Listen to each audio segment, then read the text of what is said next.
I'm going to name this video something along the lines of what I think about Gary V, which is a pretty pretentious thing for me to title this video. In fact, the success and documented work of Gary V and his social media presence and the businesses that he runs, I mean, there's a degree to which it doesn't really matter what I think about Gary V. But here's the reason why I'm titling that.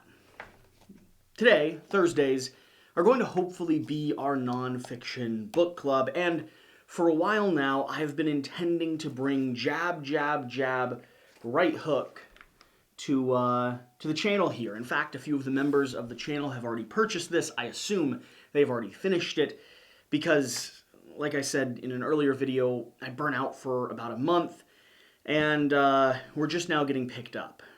And when I chose this book to be the very first one, I chose it for two particular reasons. First off, because I was listening to and consuming and applying a lot of what Gary Vee was talking about.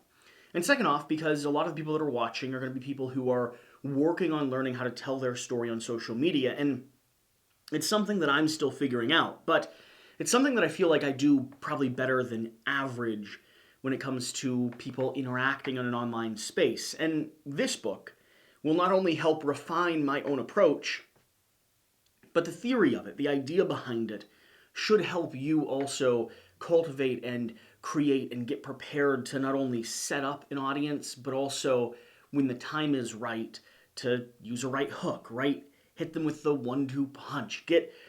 Get something, whatever it is, into their mind, whether it is a message, an item you want them to purchase, to hit the subscribe button, to invest in you personally, or to be paying attention to something around the world that you think matters. It's all about how you tell your story on social media. Now, for me to start a series on a book that is saying and claiming that it is going to advocate for you, that it is supposed to educate you, that someone is claiming that they have an authority on this space to a degree where they feel confident enough to produce something on it, and I'm saying that I think we should read this together, yeah, I mean, I think I should do a video talking about what I think about Gary Vee. So this is going to be the very first stage into this book. Now, I don't know that I'm going to go chapter by chapter. I think I'll probably do 2 or 3 chapters at a time and really pinpoint and pull out some elements that I find educational. This isn't going to be a book series where, in fact, I've never been in a book club before, so I don't know how they technically operate, but to me, it's all about a conversation. And so the stuff that matters to me, the things that stand out as I read this, are going to be the influence or impact in the conversation that I have with you, the audience. So even if you don't purchase this, you'll be able to follow along. You'll be able to hopefully gain something and grow with me along the way as I apply the knowledge that's in here to my own form of study, or potentially run into some stuff that I don't agree with and reject it or argue against it, or at least convey an opposing idea.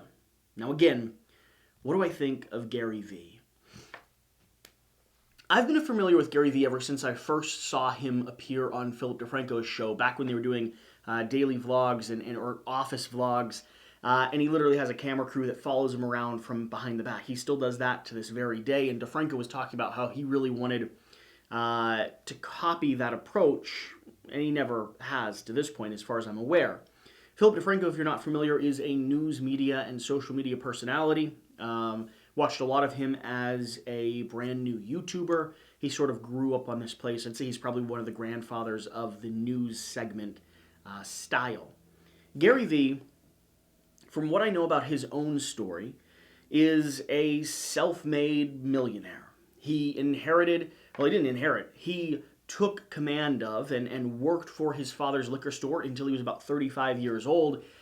He inherited from his family as an immigrant a lot of spunk and personality and drive and willingness to sacrifice in order to build something that would last for a long time. And through the power of the internet, through effective Google marketing, through starting Wine Library TV, which was a YouTube channel back in the day, he launched his father's liquor store as a platform for online sales and distribution, and expanded it. Instead of expanding it from store to store to store, he expanded his reach into a multi-million-dollar company.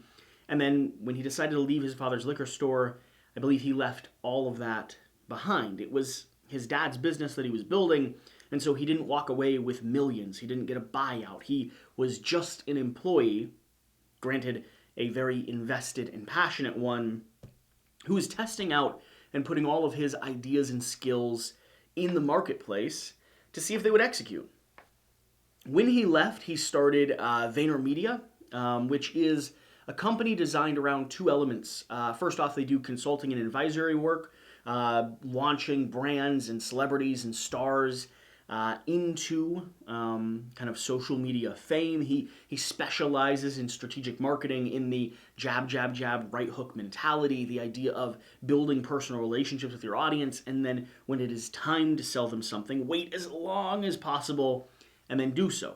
He also, although not this last year, but consistently and probably moving into 2021, does a series of conventions and speaking tours. This last year during 2020, he approached the pandemic by doing a ton of online streaming, engaging with his fans, having conversations, never backing down from a question, and is known to be sort of the hustle mentality type of person, which means you work 18 hours a day, you work nonstop, you go on Twitter and respond to every single person that's mentioned a Chardonnay for the past month. You tweet or send an email to every single business you want to be associated with in your region, letting them know that you exist and that you are here. Now, he does not entirely believe in that hustle mentality. His idea is, I want you to be happy. And for him, that hustle mentality, that work ethic, that constant drive is the thing that makes him happy. But he admits and fully recognizes that it's not right for a lot of people. In fact, it's not right for the vast majority of people. As far as I can tell, his concept is, if you are this, an entrepreneur, then the only way you're going to be happy is to follow my methodology, to work your ass off. And if you're not, I want to scare you so bad that you back off and realize that maybe balance, maybe consistency, maybe being second in command or third or fourth or 17th is the best path for you. He advocates for people to be good to each other, to share and tell stories, to invest in one another, and to work hard, to take responsibility, to not allow no to be the answer if you truly believe that it should be yes. Now, he does recognize that timing and, where people are in the world makes that more difficult, right? But if you're working a full-time job, 12 hours a day at the factory, he's going to tell you to get home and spend 3 of those building your own thing so that in 3 years, after you've done that consistently, you'll be in a position where you could launch and leave and do something for yourself.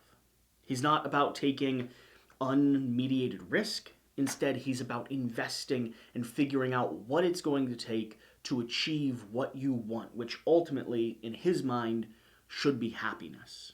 Now, I don't know if I fully agree with his methodology around happiness. I know there's some arguments in the self-authoring type of space that advocate for responsibility or advocate for purpose as being the ultimate goal. And those two things may be equal, or they may be the same definition in a lot of ways, but the idea of only building towards happiness, well, happiness isn't guaranteed in life, but having responsibility, having purpose, having a meaning for your existence even through suffering, well, that's something that, for me, resounds a little bit deeper. And I haven't had the chance to talk with Gary about this, so the reality that he might agree with me is certainly there.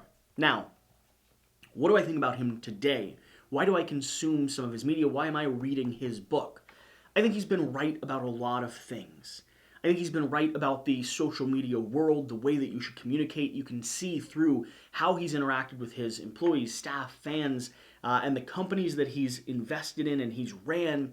He has been correct so many times that it is statistically off balance. Now, does it mean he's been perfect? No, but he's also willing to admit when he's made mistakes. And to me, when it comes to someone that I respect, when it comes to a leader, that is something that I'm always looking for, that I'm always paying attention to.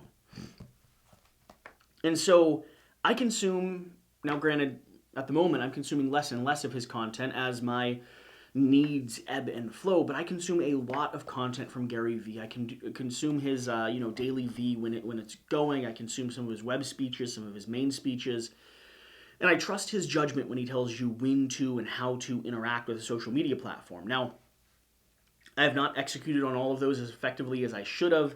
That is something that I would like to work on, but we all have areas that we're trying to improve. So for me, this book is going to be a guidepost. It's someone that I respect. It's someone that has had success. It's someone that's continuing to live a life that I think is admirable.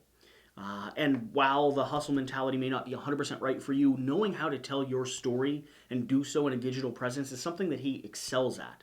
And so I want to see what he's going to say, what examples he's going to use, and how he's going to advocate for crafting that ultimate message, that right hook.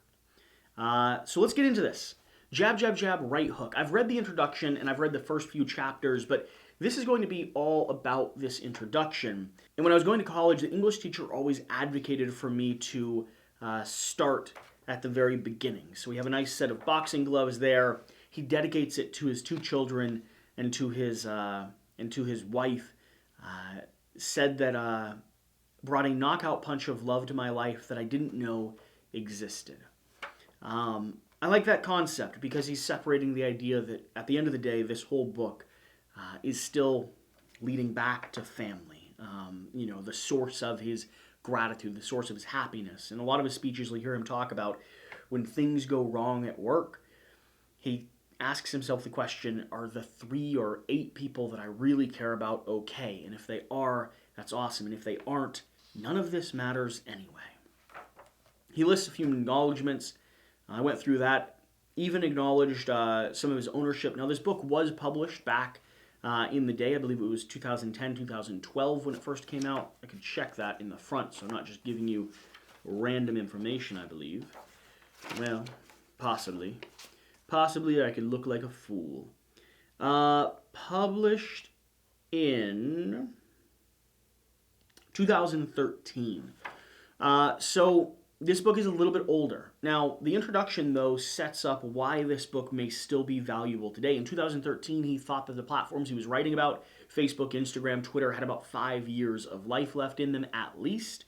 And so today, they're still operating. Now, the applications are different, but he gets into that towards this introduction in a way that I find valuable. Now, I personally have chosen to not be part of these social media platforms. I'm on Facebook, YouTube, Instagram to a small degree, and I'm looking at some new ones. I decided to leave Twitter because I didn't think that where the current climate has shifted on the platform, I didn't think it benefited me in terms of mental health and in terms of the way I want to interact and engage with fans. So this book for me is going to be all about how you execute and tell a story, and less to do with the social media platforms today. It will talk about the social media platforms back in the day when he was writing this. So I underlined a few things here, and I'm going to read them out loud from this introduction. First off, the idea, I've been on a mission to convince marketers today business is all about making the customer happy. And I think that's true. I still think that's true to this day. When it comes to business, when it comes to effective relationship building, I think you will win if you're able to identify what the customer needs and wants and do everything in your power to make sure you're satisfying that. There's this common trope, the idea that the customer is always right, and it's not true. The customer is sometimes not right, but when you're approaching it, when you're interacting with them, it doesn't matter whether or not they're right or they're wrong. At a certain point, they are right, and you have to do what you can in order to maintain and secure that relationship. Now, there are some extreme situations where it's just not possible, and then you protect your wider customer base over the emotions or personality of one individual. But we'll continue. Jab. So this is going to be the definition of that first section. Jab, jab, jab. One conversation, one engagement at a time that slowly but authentically builds relationships between brands and customers. The last thing I want to do is write a book that outlines how to execute a killer right hook with content. So here he's talking about, in this introduction, the struggle between the decision to write this book versus some of his older books. And he defines what jab means. Going into the boxing metaphor, right? He says there's been a lot of language transition in the boxing world into the game that is marketing strategy and brand development. I'm going to hit them with the right hook, right? And Gary Vee is advocating that jab is part of that sequence, getting someone into position and specifically, one conversation, one engagement at a time that slowly but authentically builds relationships between brands and customers. That's important. That's the foundation to everything he's going to talk about. This book is about knockout punches, but it's not possible if you're not setting up the jabs first. If you're not truly and authentically, and that's a key word there, building relationships, right? One customer at a time, patient from month to year, until you're at a position where you're ready to ask. I have another line here. No matter who you are or what kind of company or organization you work for, your number one job is to tell your story to the customer wherever they are, and preferably at the moment they are deciding to make a purchase.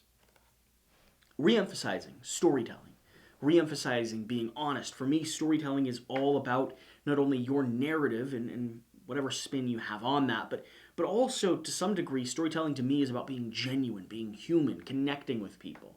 It's how you build those relationships. And he's saying that no matter who you are, what position you're in, so if you're a entrepreneur like me, if you're a business owner, if you're an employee, if you're a marketing agency, if you're working on your own hobby project or game design, if you're a pastor trying to share your message with the congregation, at the end of the day, your job is to convey your message as effectively and efficiently as possible to the audience, to the consumer, at the time of purchase. Which means this is a good time to note there's a subscribe button down below, and if you're enjoying the content, you're already 17 minutes in, you might as well hit it because there's going to be more of it down the line. As in boxing, once you learn the science of the social media sport, you'll be able to apply what you learn to the rings in any platform that crop up in the future. This is what I was talking about. This book is about its own time period. It is about social media platforms that have transformed and changed a lot over the years. But once you understand the methodology, the mindset behind how he has applied and approached those platforms, you can do so in a much more easy way when new ones crop up. Things like TikTok or the resurgence or the invention of Patreon or the resurgence of LinkedIn.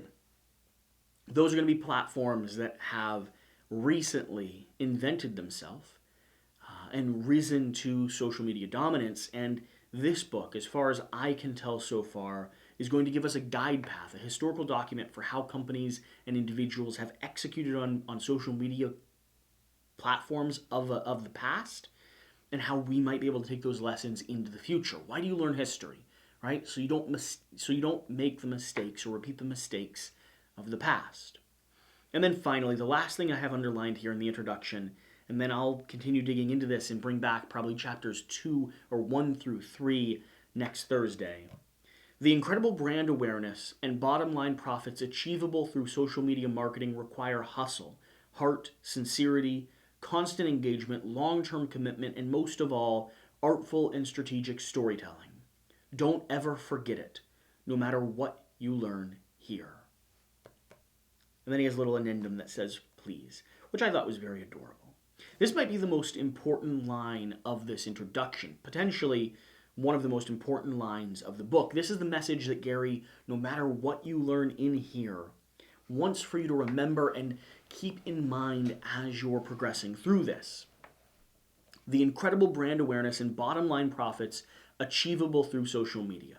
Social media marketing has opened up the door to insane growth and opportunity for individuals in a way that we've never seen before as a society or as a species. However, this is the reality. It requires hustle, heart, sincerity, constant engagement, long-term commitment, and most of all, artful and strategic storytelling. Don't ever forget it, no matter what you learn here. This book is about the right hook. It's about the knockout punch. But it doesn't work unless you have that. One more time, and then I'll sign off. Hustle, heart, sincerity, constant engagement, long-term commitment, and most of all, artful and strategic storytelling. Don't ever forget it, no matter what you learn here. Please.